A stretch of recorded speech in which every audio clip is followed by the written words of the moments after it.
Salut à tous, c'est Choupsi et bienvenue pour cette nouvelle vidéo. Aujourd'hui, je vais vous montrer comment mettre à jour votre 3CX ainsi que la configuration des règles de NAT sur votre firewall. Afin de bien faire les choses, voici un rapide aperçu avec un schéma. J'ai trois machines virtuelles. La première, 3CX, est équipée 192.168.1.240.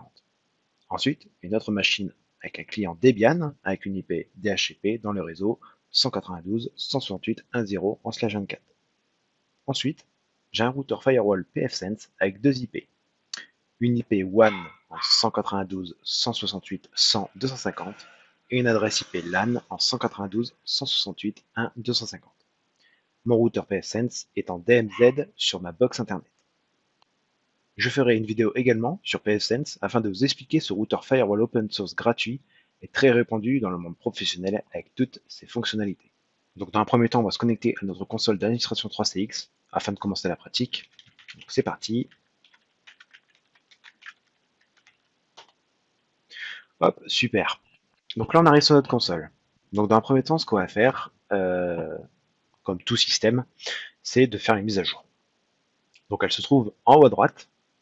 Donc on clique dessus et on fait cliquer ici pour voir la page de mise à jour. Alors, on a plusieurs mises à jour. On a une mise à jour en bêta et des mises à jour en trunk zip.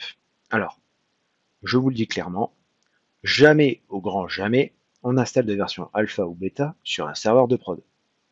Donc là, dans notre cas, on va simuler qu'on est sur un serveur de prod, donc on ne le fait pas. Donc là, tout ce qu'on va faire, nous, c'est les mises à jour au niveau du trunk. Alors, vous n'êtes pas obligé de le faire. Je m'explique.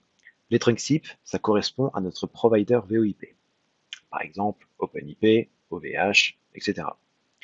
Comme vous pouvez le voir dans la description, il y a des initiales qui correspondent au pays. Dans notre cas, on est en FR. Donc là, vous voyez, on a Coriolis. Donc, normalement, il y a juste Coriolis qu'on devrait télécharger. Cependant, le nombre en haut restera si on ne le fait pas. Donc là, si je sélectionne que Coriolis, au lieu de 14, il me restera 13. D'accord? Bon, on va tous les sélectionner, on va faire télécharger la sélection, comme ça on n'aura plus d'alerte. Donc sélectionnez tout, et on fait télécharger. Voilà, vous voyez, là on n'a plus d'alerte au niveau des mises à jour. Et je ne sais pas si vous avez remarqué, mais comme je vous le disais juste avant, 3CX ne considère pas la mise à jour bêta comme une mise à jour à effectuer, donc ce qui est rassurant quand même. Ensuite, ce qu'il faut faire, il faut vérifier que notre 3CX fonctionne correctement. Alors on retourne dans Statut Système, et là vous voyez on a Pare-feu. Pare-feu est en point d'exclamation, c'est-à-dire que là il y a un problème. Donc on va cliquer dessus, et là on va vérifier notre pare-feu, afin de voir si tout se passe bien au niveau du pare-feu, au niveau des ports, s'ils ne sont pas bloqués. D'accord? Donc on va faire démarrer. Bon, le test a été effectué. On peut donc voir qu'on a quand même pas mal de rouge. J'ai envie de dire même 90%, c'est du rouge. En fait, il n'y a pas grand-chose en vert, à part le SIP LG qui n'a pas été détecté. C'est-à-dire qu'il est désactivé. Sinon, là, en fait, notre serveur 3CX, bah, on va dire qu'à l'extérieur, il ne va pas fonctionner. Tout simplement. Parce que vous voyez, là, il faut autoriser. Donc le port 5060. Alors, il y a deux ports à autoriser. Le port 5060 et le port 5061 qui correspond à nos communications SIP. D'accord? Ensuite, on a le port 5090. Donc, comme c'est spécifié, c'est un tunnel. Donc, c'est quoi le tunnel? C'est en gros, ça correspond au tunnel entre le serveur 3CX et les applications distantes. C'est-à-dire, dès que vous allez à l'extérieur de votre réseau local, un tunnel est établi entre le serveur et votre application, que vous soyez sous Windows, sur Mac, sur iOS, sur Android. Et ensuite, on a les ports 9000, 9398. Et à mon avis, il doit montrer autre chose, mais c'est tout en bas. Ah voilà, c'est les 10 000, vous voyez? 10 600 à 10 998. Bon, en gros, à quoi ça correspond? Ça correspond aux communications RTP, donc c'est-à-dire, c'est ce qui contient votre appel. Un appel nécessite deux ports RTP. Un pour contrôler l'appel et un autre pour les données. C'est pour cela qu'il faut ouvrir deux fois plus de ports. En gros, je ne sais pas si vous voyez, mais là, pour notre test, là, il nous montre 9000 à 9398, mais si vous descendez un petit peu en dessous, il vous montre que lui, il va jusque 10 998. Donc, ça veut dire que 3CX, il conseille d'ouvrir du 9000, on va dire, jusqu'au 10 999. Donc, ça veut dire qu'on va être obligé de paramétrer notre firewall. Donc, on récapitule. En gros, ce qu'il faut faire, bah, c'est des règles de NAT. Donc, pour ma part, je vais vous montrer sur un routeur pfSense les règles qu'il faut établir. On va se connecter sur notre pfSense. Donc, pour ma part, c'est 192.168.1.250. Voilà. Ici, je renseigne ce qu'il faut. Et là, j'arrive sur mon firewall pfSense. OK. Avec l'interface WAN et LAN. Quelque chose de basique. Donc, nous, ce qu'on a dit, c'est on doit faire des règles de NAT. Donc, bah, on va diriger sur le NAT. Voilà. Et on voit qu'il n'y a pas de règle. Bon, ce qui est normal vu qu'il est vierge. On est dans la partie port forward, ce qui veut dire redirection de port. Donc c'est ça qui nous intéresse. Donc le but est de rediriger tous les ports de 3CX, donc le 5001 qui est le port pour la console d'administration, le 5060 pour le port SIP, d'accord, et le 5090 pour le tunnel, ainsi que les ports 9000 et 10999 qui correspondent au RTP. Donc, le but est de rediriger tous les ports de 3CX, donc 5001, 5060, 5090 et de 9000 à 10999. Donc, tous ces ports qui arrivent sur notre adresse WAN, d'accord, doivent être redirigés vers notre serveur 3CX. Donc, on va ajouter une nouvelle règle. On fait add. Ici, on spécifie donc notre interface WAN. Le protocole, on va commencer par le port 5001. Donc, c'est du TCP, donc c'est de l'HTTPS, d'accord. Au niveau de la source, bah, j'autorise tout le monde, on va dire, même si c'est pas le cas. Au niveau de la destination, eh ben, je choisis encore la WAN adresse. Au niveau du port, bah, je spécifie 5001. À nouveau le 5001 par ici. Au niveau de la redirect target IP, je mets mon serveur 3CX, donc 192.168.1.240, avec le port 5001. Je fais une description, je vais mettre par exemple HTTPS 3CX console d'administration. Et là, je fais save. Voilà, notre première règle a donc été créée. Maintenant, je vais faire pareil. Donc, pour les ports 5060 et 5061 qui correspondent au SIP.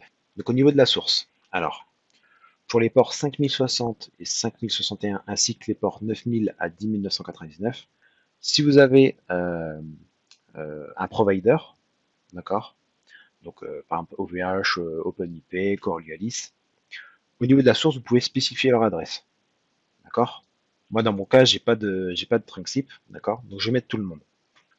Si jamais vous en avez un, vous l'ajoutez dans la source. Donc, au niveau de la destination, toujours pareil. Par contre, au niveau des ports, donc là, on va mettre le SIP. Et ici, on va mettre Other. Car il y a aussi le 5061. 5061 qui correspond au SIP en chiffré, donc SIP TLS. Ici, je mets mon serveur 3CX.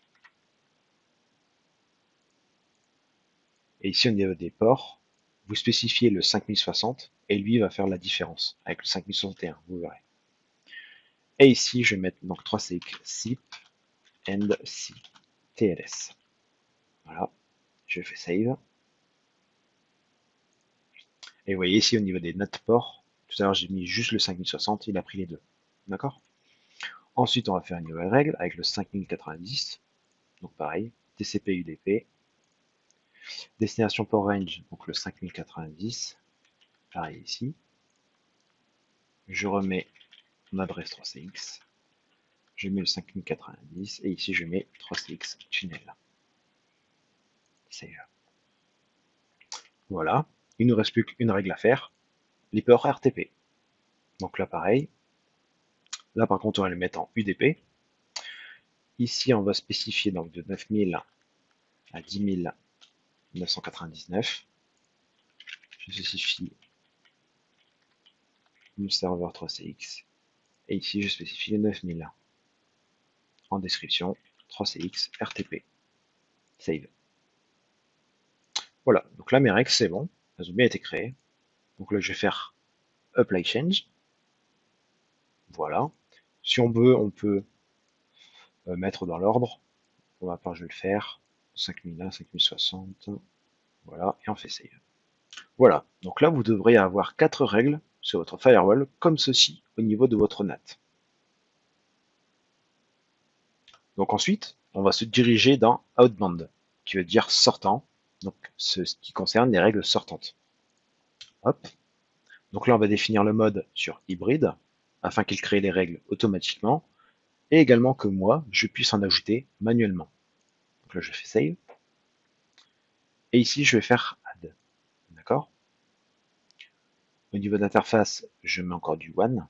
Adresse family, on peut spécifier les deux familles d'adresses, donc IPv4 et IPv6.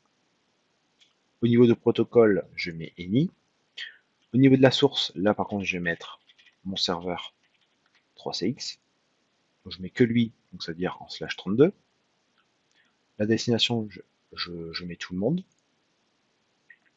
Au niveau de l'adresse, je mets bien interface adresse, donc c'est-à-dire ma WAN adresse. Et au niveau du port range, je mets static port. Et au niveau de la description, je vais mettre 3CX static port. Et je fais save. Voilà. Donc là, j'ai bien ma règle sortante qui est bien créée. Donc là, pareil, apply change. Voilà. Donc là, notre firewall est bien configuré pour que notre 3CX, normalement, puisse sortir. OK? Donc là, on va tester. Donc on revient sur notre console 3CX et on va vérifier le pare-feu. Donc c'est parti. Donc tout à l'heure, on n'avait que du rouge. Maintenant, on n'a que du vert, malheureusement. Donc là, vous pouvez voir que là, tout est bien paramétré. D'accord? Ouais. Tout est en done. Tout est bien configuré au niveau du 3CX. D'accord? Donc là, notre configuration sur notre PFSense, donc sur notre firewall, a bien fonctionné. Donc là, si on revient sur statut système, le pare-feu est passé au vert. Donc là, les appels vers l'extérieur peuvent fonctionner correctement grâce à ces règles. Voilà pour les mises à jour, ainsi que la configuration de votre pare-feu pour que 3CX puisse fonctionner correctement. J'espère, grâce à cette vidéo, que vous avez appris quelque chose d'intéressant. Alors n'hésitez pas à vous abonner à ma chaîne afin d'en découvrir plus, de mettre un petit pouce bleu si cela vous a aidé, de me dire en commentaire si vous avez des problèmes avec cette technologie, ou encore si vous voulez que je fasse des vidéos sur une autre technologie. Je vous remercie encore d'avoir regardé cette vidéo, je vous souhaite une excellente journée et à la prochaine pour d'autres vidéos. Choupsi, terminé.